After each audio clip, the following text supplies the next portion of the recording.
আর Brazil অনেক ভালো খেলুক, লেভেলে আসুক। আমার অপিনিয়ন হচ্ছে ব্রাজিলের আমি যে নান্দনিক খেলাটা দেখছি ছোটবেলায়, ওই খেলাটা এখনো দেখতেছি না। আমরা যেহেতু ডিফেন্ডিং চ্যাম্পিয়ন, আমরা যে টিম সাপোর্ট করতেছি, সো আমাদের যা পাওয়ার মানে গত বিশ্বকাপে আমরা যা যা পাইছি, আমার মনে হয় এটা নিয়ে 20-30 বছর 40 বছর কাটায় ফেলতে পারবো।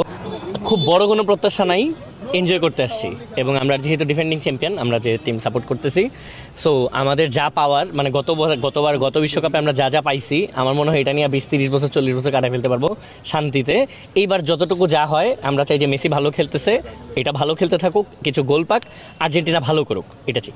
নে 2 বেলা খাবি। ফ্যান্টাস্টিক নিমো খালাল সল্টেড বিস্কুট। আমি খুব নেগেটিভ কিছু বলতে চাই না। অনেস্টলি হচ্ছে আমি কোনো টিমেরই হেটার না, এবং আমি কিন্তু ব্রাজিলের প্রত্যেকটা ম্যাচও দেখছি। বাট অনেস্টলি আমার অপিনিয়ন হচ্ছে ব্রাজিলের আমি যে নান্দনিক খেলাটা দেখছি ছোটবেলায়, ওই খেলাটা এখনো দেখতেছি না।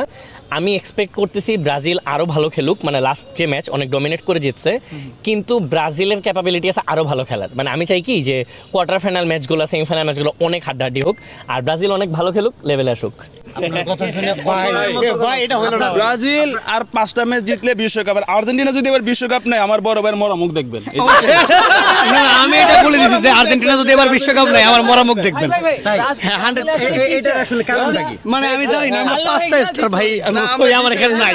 দেখেন, এটা মজার ব্যাপার বলি, এই যে মরামুখ নিয়ে যে দুইজন কথা বললো, দুজনই ব্রাজিলের সাপোর্টার। আর্জেন্টিনার কোনো সাপোর্টারে কখনো পাবেন না এরকম উল্টাপাল্টা কথা বলতে। এগুলো শুধু ওই অন্য আশপাশ থেকেই পাবেন। একদম এক শব্দে বলতে গেলে সমবেদনা। সেটা দেখা যাবে 19 জুলাই।